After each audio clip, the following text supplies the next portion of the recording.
Hello, everyone, and welcome to Conscious Awakening. I'm your host, Sheila Seppi, and I am excited today to bring to you my friend, Mary Edwards.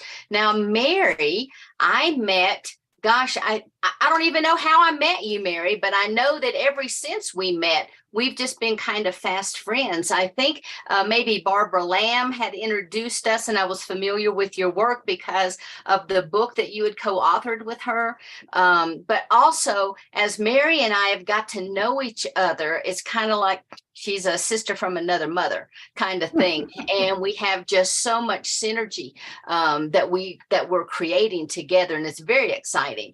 But I want to tell you a few things about Mary. Not only is she an awesome, amazing, beautiful lady inside and out, Mary has a history of working with NASA, even on the space station, helping with the interiors and the exteriors. And in her later times has found out that she is a hybrid mother. Now, I don't think all of this was going on at the same time when you were working for NASA. It was much later that you started finding and discovering all these things. And she's recently had a spiritual awakening, and boy, is this girl on fire. So let me go ahead, Mary. I want you to formally introduce yourself, give everyone the nuts and bolts about Mary. Then I want you to share a little bit about your story with us. Then before you do, when I was putting together this series, Walking the Path of the Wise Woman, it was like, oh man, I have got to invite Mary, because Mary has such a varied background that I'm sure everyone who is listening will be able to identify with her at some point or another along her life path. And so, Mary, I'm just going to let you take it away. Thank you, Sheila. Well, it's a pleasure to be here with you as always. And walking the path with a wise woman like you has been such a delight for me that we've met the last few years. It's a real honor to find someone that has done a lot of things, that is always positive, realistically, and also inspires people all day, every day. And you've given me wonderful opportunities, which is what life is all about in this particular time, bringing people in that have stories that want to share and inspire other people too, whatever we do, whether it's a little thing or a big thing. We're all here to play our part in this incredible ascension that we're in right now. So I'm very grateful to you to have me here today and have given me the opportunity to speak with you on CAN and other opportunities. So yeah, I've had a pretty wiggly and wild life, I must say. I know many of us probably who are going to be listening have, but I've always loved life. I came out wanting to learn and absorb information. And I also knew from the beginning that I had complications like we all do. I knew that there was strife. I knew that I was, not ready for this world. I was hypersensitive. I didn't speak for years. But I knew I was here. I always knew I was here on a mission to help other people. And that's what I've done for a long, long time. I grew up with I grew up outside Chicago with a wonderful mom and dad who were, I thought at the time, pretty normal. And, I've learned over the years that they had a lot more depth to them, as we all learned about most of our parents. Anyway, my father was a rocket scientist and designed and manufactured heavy rocketry and reentry systems, Apollo optics, and many different things for space. And I grew up with him in the 50s, 60s, 70s, 80s, talking about the Russians and about space. So it was a really cool, different thing to grow up with someone that was so obsessed by space and would take me outside in the backyard. We grew up in Lake Michigan in the backyard, showing me the stars and pointing out some of the satellites that are going by. And then his father happened to also be a rocket scientist, and his two brothers had also gone to Choate and Princeton and Northwestern. I didn't really know the scale of their work at that point, but all I knew was he loved the stars and he loved nature and he loved the outdoors. So I got to go sailing with him. We spent a lot of time outdoors, fishing, water skiing. I was the only of the three girls who was obsessed. I wanted to be his son. So I actually was very lucky to be able to spend time with him when he wasn't traveling. And my mother, who was very creative, and she was an artist, as my grandmother was, And my mother's father was an architect who worked with his father in a family company too. So both family companies outside Chicago, they'd known each other since they were both born, and got married right after World War II, and were married for a long time till my mom passed a few years ago at 98.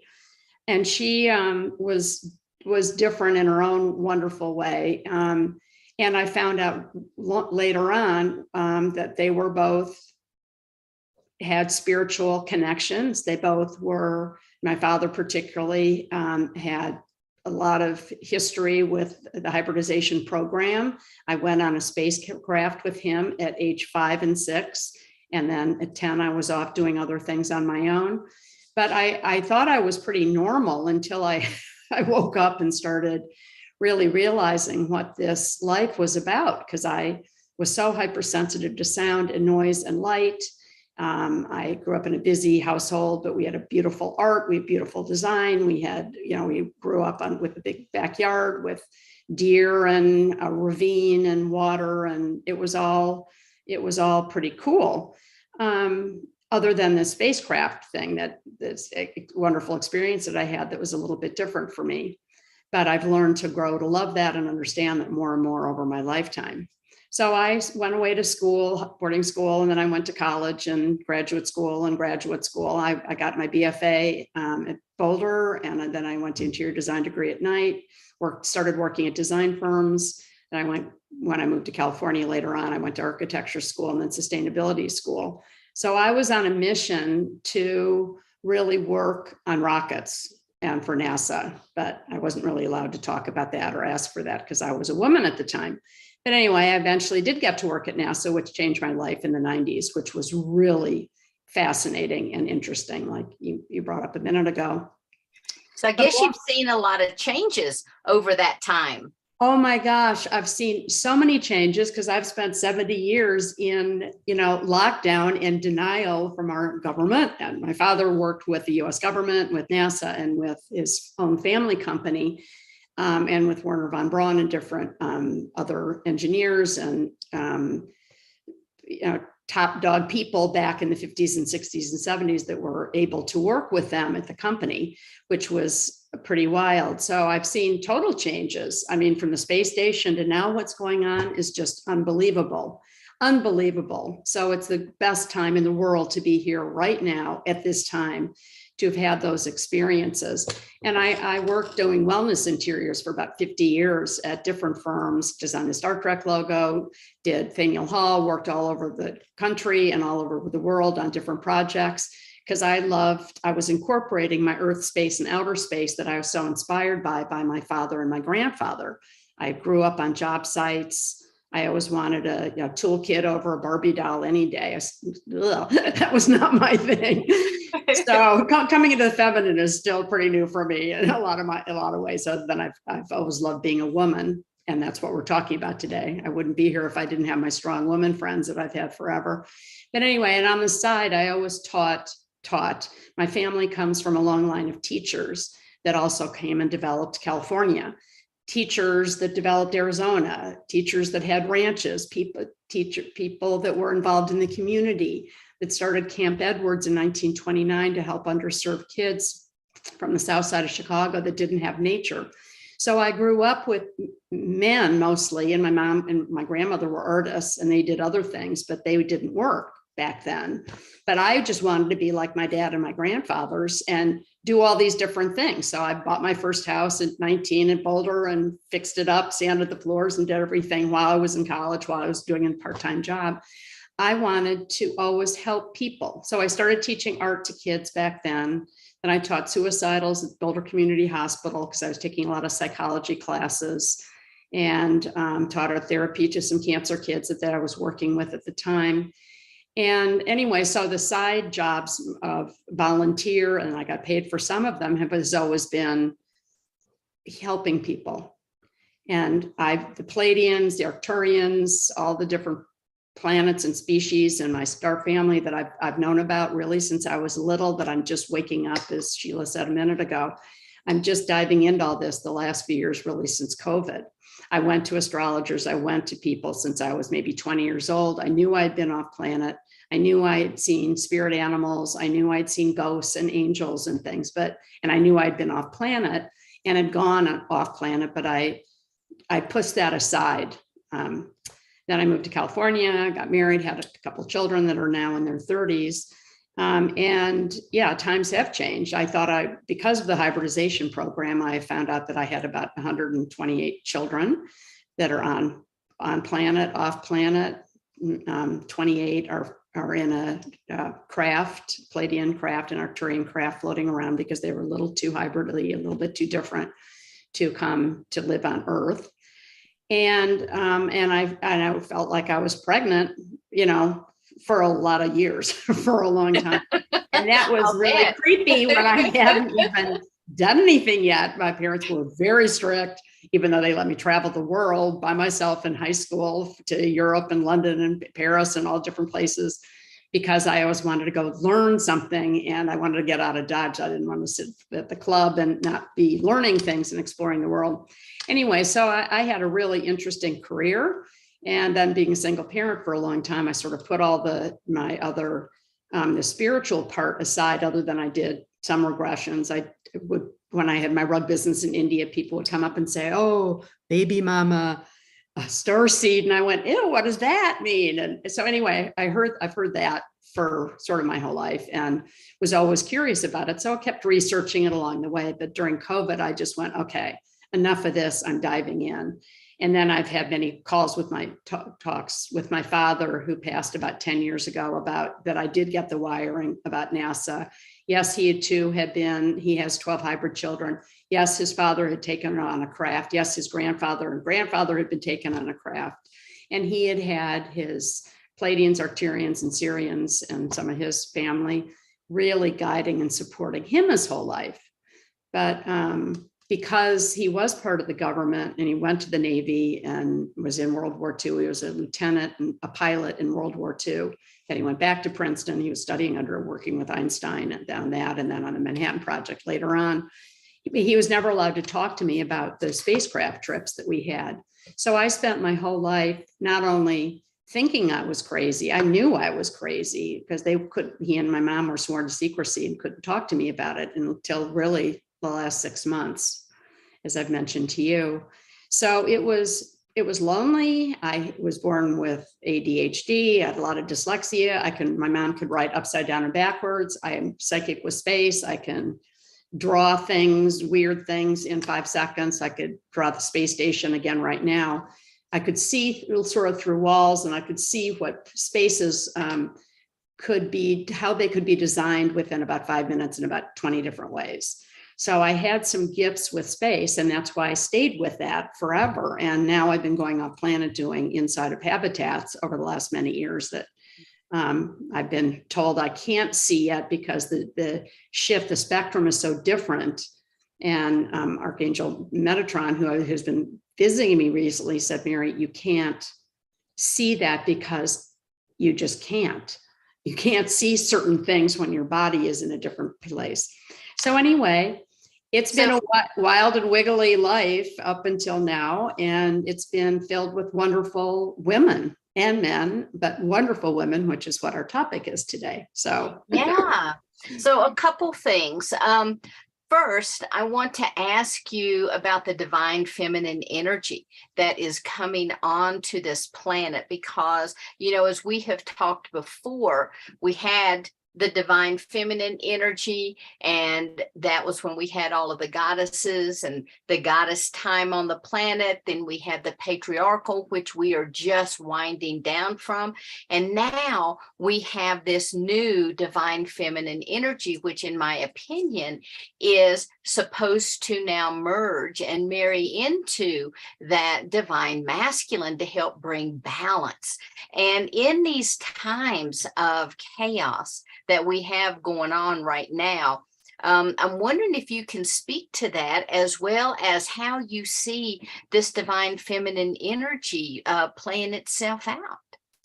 Oh, I've been feeling it for a while, and I know we've all started talking about it. We are in the age of Aquarius with a shift of 26,000 years. All the shifts we've been going through we are finally there when we are in a renaissance, and feelings and emotions and empathy are coming back. The level of consciousness is shifting us to look at both sides of the parts of us, and to heal and to balance the feminine and masculine so much. I'm feeling it. I know other women I talk to, like you and friends, it's beautiful that we're definitely coming into a time where we can go deeper into our own hearts and deeper into our souls with our, not only just our self-love, our emotional love, but helping other people get in touch with that too. There's the femininity. When I was at Atlantis in my first life, I was a woman, and I've tracked a lot of my lifetimes as women, as a healer. I've tracked many of my lifetimes with healing and design as a common thread that have always gone through it. I look back and I go, oh my God, I was a doctor back then doing, healing. And I see now the shift in myself and other people, the lack, the creativity, the imagination, the love, the things that I've seen in female friends my whole life. Yvonne Clearwater, who hired me at NASA, had a lot of these. She was a wise woman. She was not selfish. She was not jealous. She had purity. She knew who she was. She was sincere, hardworking, like you are. And you've opened doors for me in this regard in the last few years, which I really appreciate.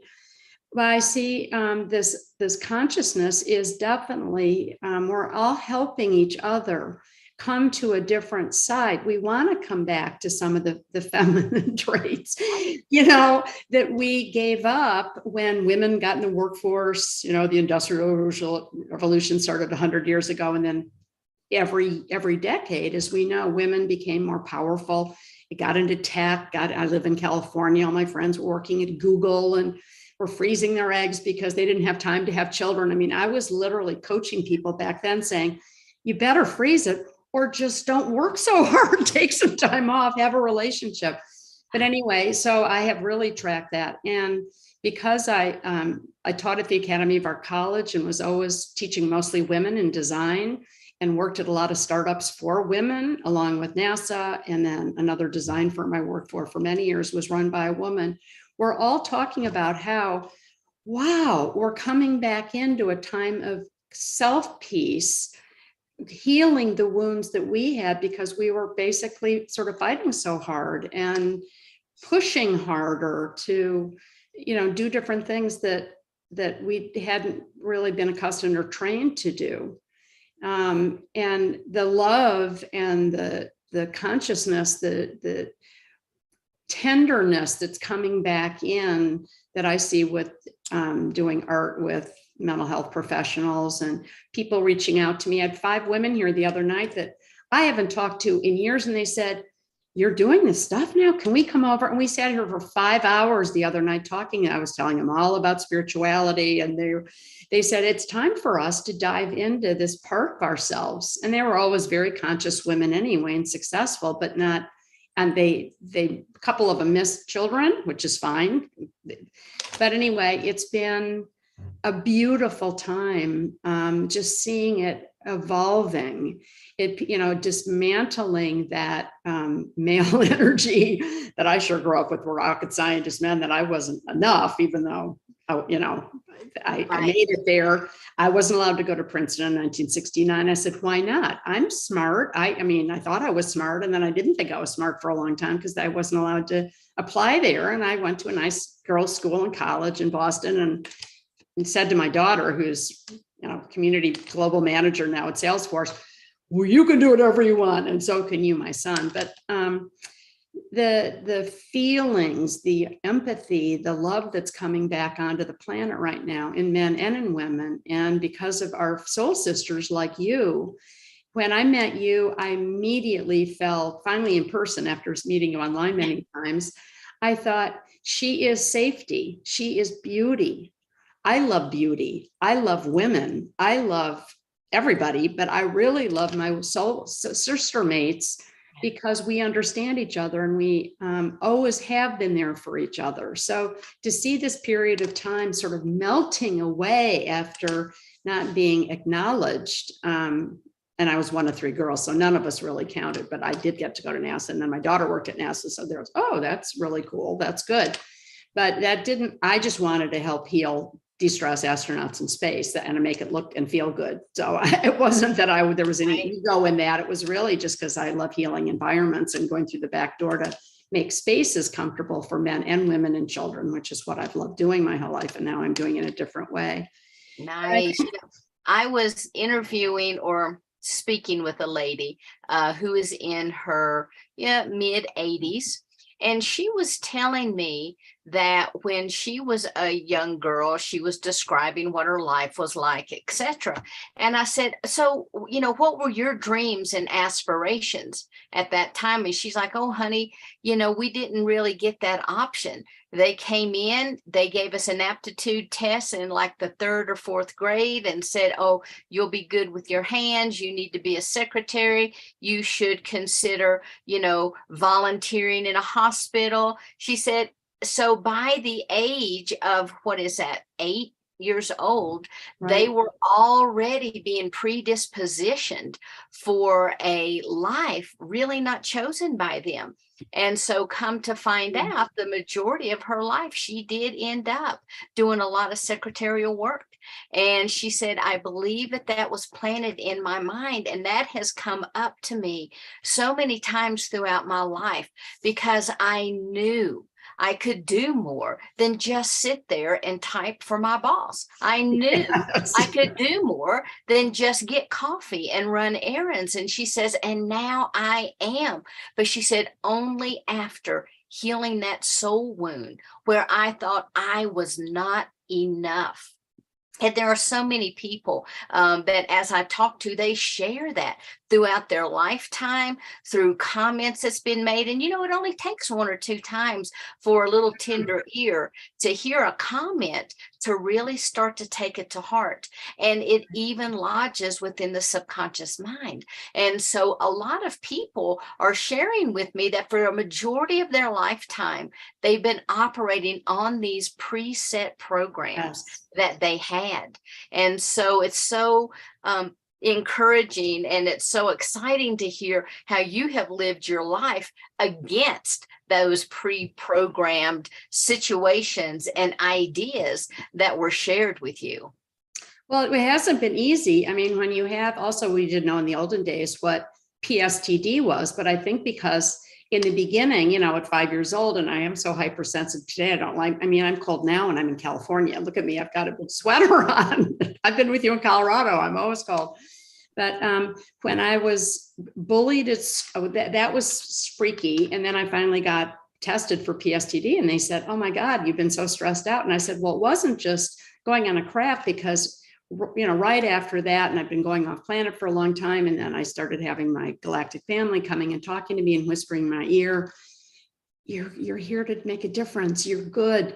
I said, but I don't believe it. And so I drank too much in college. I mean, I was really wild thing for a few years, but I really can't drink and it didn't feel good. And I hate drugs. So I didn't really fit very well with that. But I had to be strong. And my sisters sort of made fun of me. My friends made fun of me. They said, and my mom even said, why do you work so much? Why don't you come to the club with me? I said, Mom, I'm on a mission. And I have been on a mission my whole life. So, but it was really hard, particularly then. And still now there's a lot of judgment. I was bullied by my piano teacher. My tutor made fun of me. I mean, my tutor, my male tutor, I said, you are really mean to me starting in like 7th grade. And I said, you making me write good, better, best, never will I rest till the good is better and the better, best. Every day after school till 8th grade was almost put me in a loony bin. And I said, that's really mean. I said, teach me something interesting. I said, I'm good at math, actually. I just because I can't do SRA doesn't mean I'm stupid. But anyway, people say, oh, your father's an engineer and a rocket scientist. And I go, I know he is. He has different gifts, and so do I. But, until I even went to boarding school, and when I was 14, my art teacher said, you're really talented at art. And I said, I am. Nobody ever told me that. And I started drawing, and I started winning awards, and then I got my BFA. And then I thought, well, I can take it a step further. I built my courage up because women in general, whether it was the 50s or the 60s or 70s. I mean, my daughter at 32, all her friends, and she just got her master's, and it was a different world then. But sure. the pain, I've always had to balance myself to survive. If I hadn't had nature, source, my galactic family helping me and guiding me and helping ground me, because I was out there so much all the time, and I'm still pretty wiggly.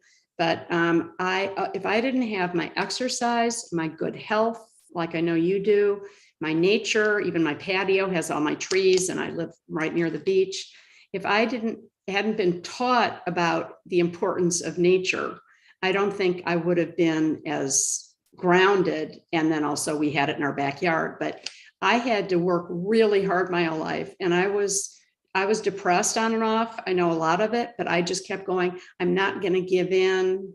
I'm not going to, if I have $500 in my checking account, I'm not making enough money. I just thought, I knew I have to keep going. And then I was a single parent with my kids when they were 6 and 7 years old, and supporting everybody until, recently.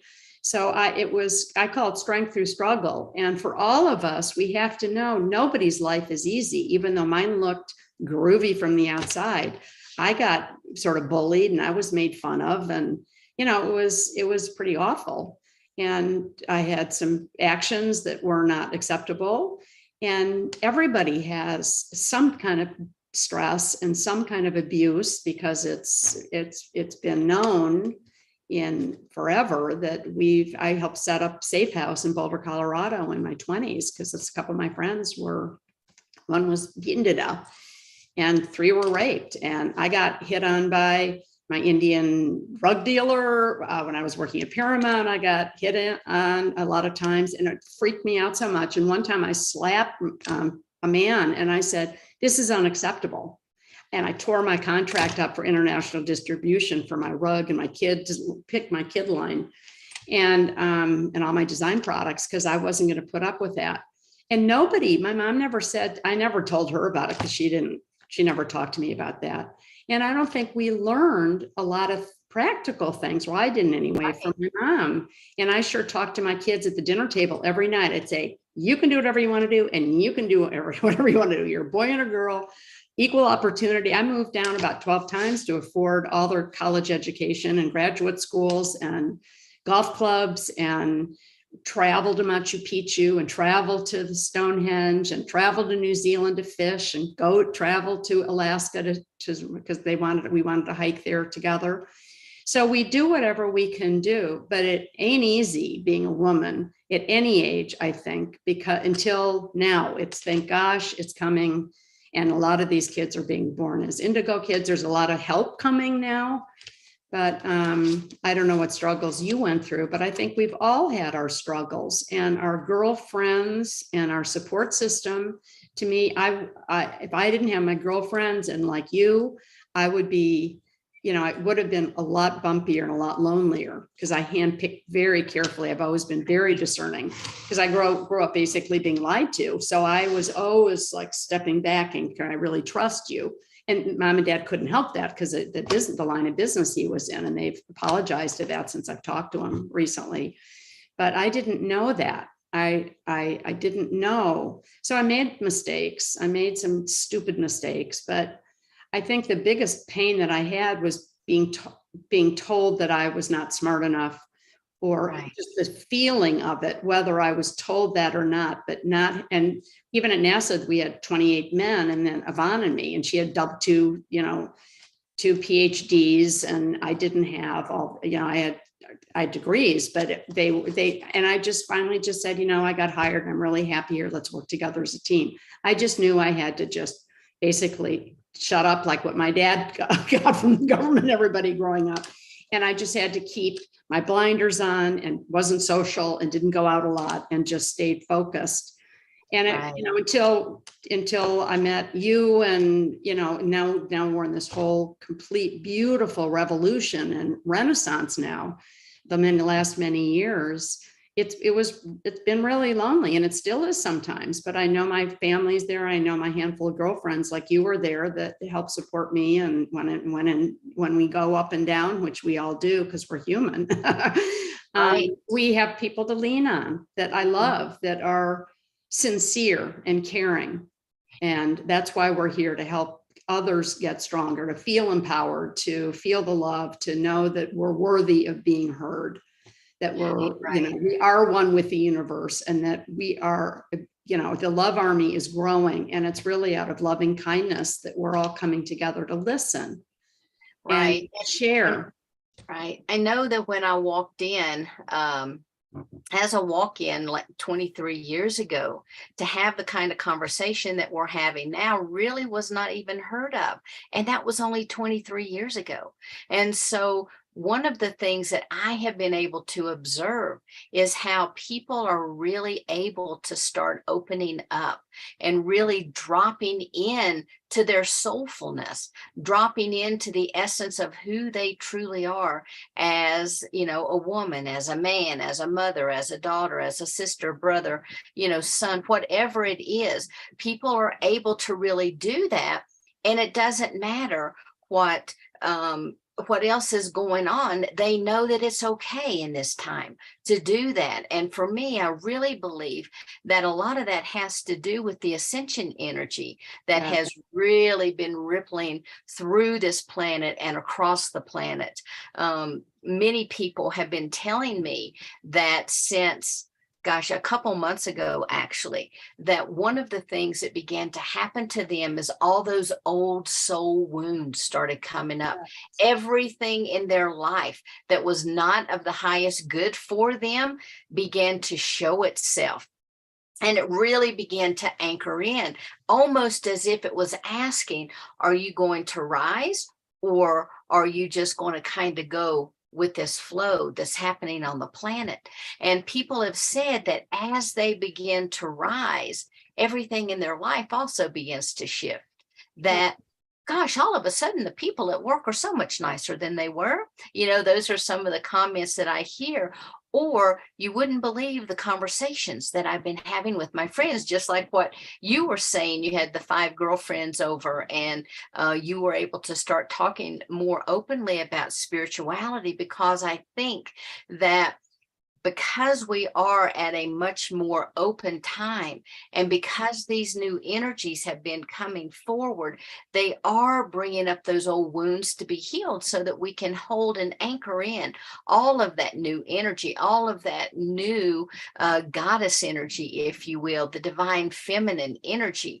And that doesn't mean for us, just to kind of stay at home and have our little cappuccinos and eat bonbons all day. That's not what this energy is about at all. It's more about really nurturing ourselves and the planet and others. It's really about being grounded, taking time for ourselves, and taking that opportunity to sit, to listen, and to just be.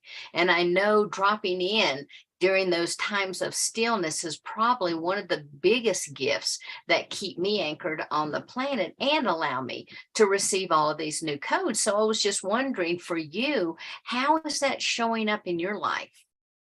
Well, I get up earlier and earlier this year. Well, first of all, I think COVID really helped us in a lot of ways, even though it was difficult for many. We saw a lot of death and loss, but the Me Too movement and Black Lives Matter, and we were forced to be home, and we had to go deep inside. And families, and I still got, I got a lot of calls. What do I do with my space? Our kids are home. We don't have any privacy. What do I do? How can I get a screen? And I said, well, first of all, you have to just start talking. Like you've been out working, your whole life, girl. You need to set up some boundaries, set up some rules, make a little list on your refrigerator. And people started having, as we know, coping from isolation and confinement. Really, it's trapped at home. But what I have done more, because I've gotten really triggered recently, I've gotten the best uploads, downloads. I've really woken up in the last year, and you've been one of the biggest supporters of me, like, because I was really scary to talk about any of this stuff.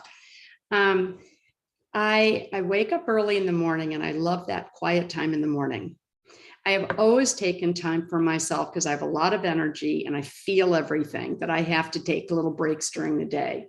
I walk around the block, I meditate, I do little tiny meditations, I draw, like you've seen my drawings, I still draw, I do flowers. I did these recently. I'm a creative. I know if I am like doing things, projects with you, I love talking about this is so important. I just know I have to find peace and quiet in my own space. So thankfully I have my patio out, but I take off once a day and I drive down to the beach for 20 minutes. I breathe the air. I talk to the trees. I take time out. I do these little meditations throughout the day because I need them. I need breaks. And I talk to you. I talk to other friends and I get involved. I talk to my guides.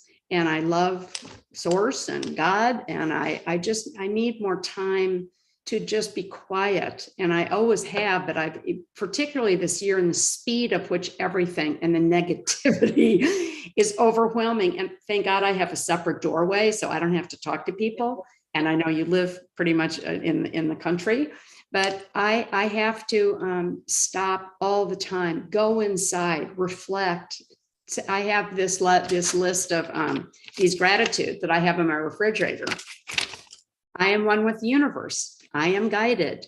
I am worthy of being heard. I am at peace. I am empowered. I am creative and inspired. I am loved and supported. And I always write on the bottom, I call it connecting with inner outer self. I have to spend time to just go inside. I have to have my bubble bath with lavender almost every day. I wish I could afford more massages and different things.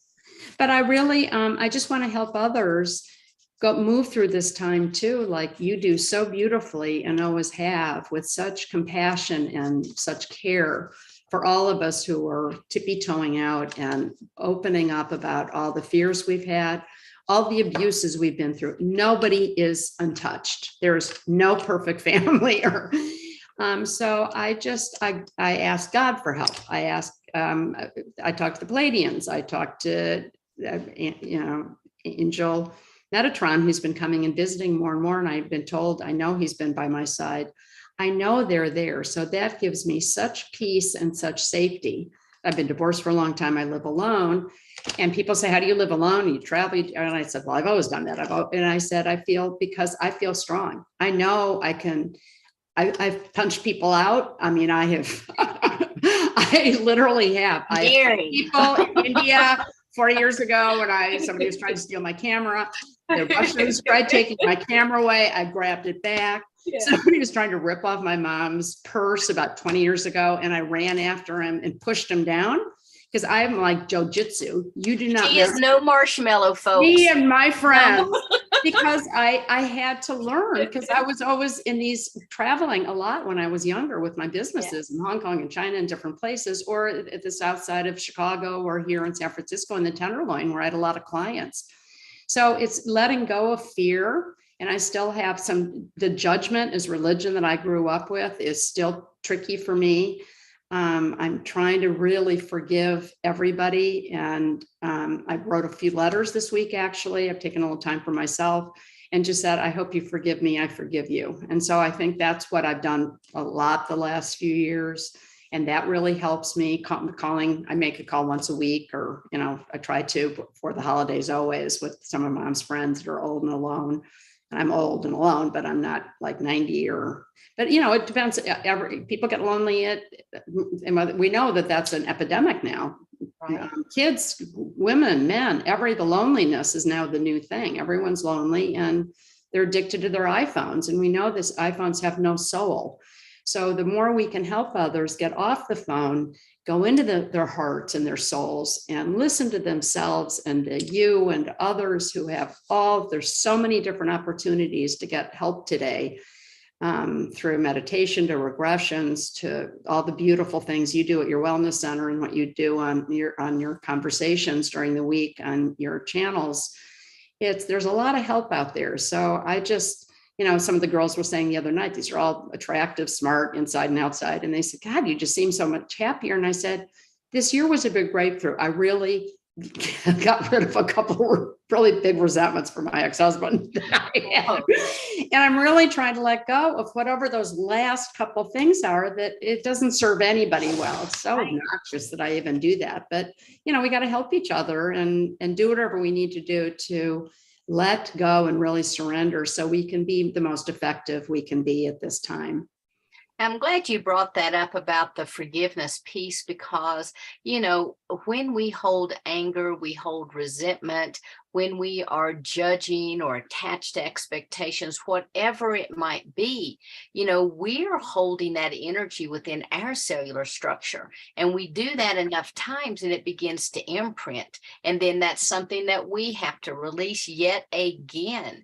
And so, finding peace with these things, trying to become detached from all of this and understanding that everyone has their own life path. Everyone is going to make mistakes. We're going to butt heads while we're on this journey. But if we can do it with love and do it with compassion, it's going to save everybody a lot of heartache. And so kudos to you for, taking that extra step, writing those letters and freeing yourself of any last ties that are really energetically holding you down. So that's amazing.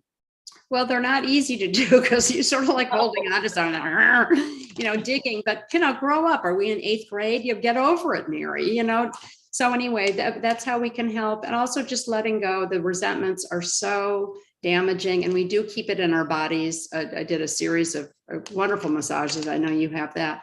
Because they do. Dis-ease is happening everywhere. Look at it. Autoimmune system. I mean, everybody's sick now. Everybody's like Debbie Downer. A lot of people are really stuck in the muck and the downtrodden fear, and they are not seeing the light. So it's going to, we have to look at all different nice ways, being creative with art classes. I took a sacred geometry. I took a class at a museum a couple of weeks ago, and I teach art. I think we always have to keep learning, keep our minds open, reach our hands out, shake new hands, make a couple of phone calls a week to people who really need it. That, it's the simple things, the little things. It's not just having the daddy-daughter dance or the birth. I think we can do those simple little things that really can help change people's lives. I mean, it's just the loving kindness. When I used to meditate with Ram Dass at my friend's house a long time ago, he'd always say, when we were leaving, he said, do something nice for somebody every day.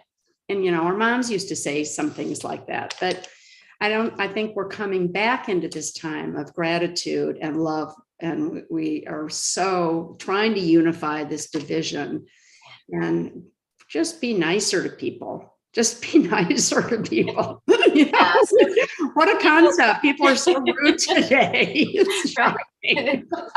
So, for someone who is newly waking up or who's looking for support along their path, do you have any final words of wisdom that you would like to share with them? I think just go to whoever you can go that you feel comfortable with. Call Sheila Seppi and you have so many gifts. I help people with housing and certain things, but just reach out call Sheila. Literally, she is so loving and so kind. She has so many different diverse things. You can just have a conversation with her and say, I don't know what it is, but I know I'm sad, or I know I'm this, or I know I'm that, or my body doesn't hurt, or because any outlet, anything you can do to start talking about it and saying, I am sad, I am mad, all those things we used to do when a few of us went to shrink many years ago. There's so much help out there today. And there's a lot of it's not as expensive as you'd think. I mean, so ask for help, email me, email you, ask people to, a friend, just say, I'm having a hard time. I don't know how to let go of some of these things. I've always done that for people because I've always been an open book. I always just wanted to help. So I use myself as sort of an example of like, I've been through everything. I have. I mean, who's been pregnant like 100 million times when you hadn't even done anything in high school? Yeah, only 128. I don't need that's so anyway. And then, just all the stuff. I think just being open and asking wherever we can. Ask a friend, ask a school, ask anybody at your club, or call you, because you really, and you and your son have so many incredible things that you can do over the phone, and suggestions, and just go to find some positive people. We just need to ask. The first step is asking and not being afraid to ask, because everybody asks. I never used to ask. I love asking now. I want help. We all need help. So I think if we can say that more to each other, and give people the opportunity for even like a half an hour call, maybe not an hour call if they can't afford it, just help, listen, just help and give some suggestions. And you do that on both of your shows during the week. You are unbelievable people. We all unload everything. We talk, we share, we help each other. It's a gift. I mean, you are a woman who takes the path of wise wisdom, help. You are always there for everyone. And I can't say that really about, I can say that about a couple other people, but you really shine brightly, Sheila Seppi. And I'm so grateful for you. And the series is beautiful to have us remember and discuss this beautiful time that we're in for women. Wahoo! We've waited a long time for this. That's right. And so, Mary, I know you're an artist. You've also written books, etc. So if people want to find you or discover you or learn more about you, how can they do that? Well, they can either email me at meedwards11@gmail, meedwards11@gmail.com. And they can look up my website, maryedwardsdesign.com. And it talks about CAN and some of my background, but it's got my contact info in there. But please email me, and I'm happy to talk to anybody about anything too. I know resources if I can't help. And Sheila look at her website. Your website has everything on it. So please say your website too, so they can hear it, because you have every kind of help, support that under the sun. People, I did not pay her for this. I know. It's okay. You should, because you do. You have the greatest team of support system.